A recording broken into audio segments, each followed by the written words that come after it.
मो चैनल को आपण मानको बहुत बहुत स्वागत। देखंतु आमर आज ये माछ आछि ये हूँ मरुआ माछ आपण ए माछ को कौन कहती मते प्लीज कमेंट सेक्शन रे जणेबे।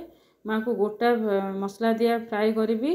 आउ देखंतु एठारे कलरा चिप्स पे कलरा को गोल गोल कर काटी देछि कॉर्नफ्लोर आउ अल्प बेसन रसुण अदा पेस्ट लंका गुंड आउ गरम मसला मीट मसला सब पकई ताको गोलेकी देखंतु एठारे मु छाणिली आउ आलू चिप्स मध्य करी से आलू को भी स्लाइस स्लाइस करी काटी देछि गोल गोल करी आउ ताको सेमिति सब पकईकी आलू को भी चिप्स करी कलर आलू चिप्स आउ मसला दिया माछ भजा गोटे हबो।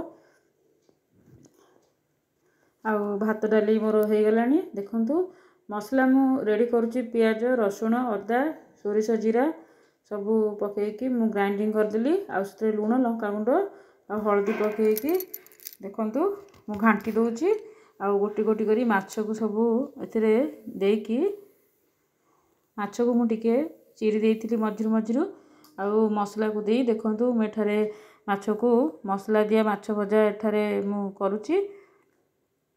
आउ पुओ कहला मामा भोक होलानी आउ तापई मु खाइबा को बाढ़ीबा पई तरतर होउची आउ खाइबा पई बाढ़ुची। देखंतु खाइबा पई मु बाढ़ देली कलर आलू चिप्स मसला दिया माछ भजा आपण एमिति बनांतु ये पखाळ भात रे खाइले भल लागिवो आ गरम भात रे भी आपण आको खाइ परिबे।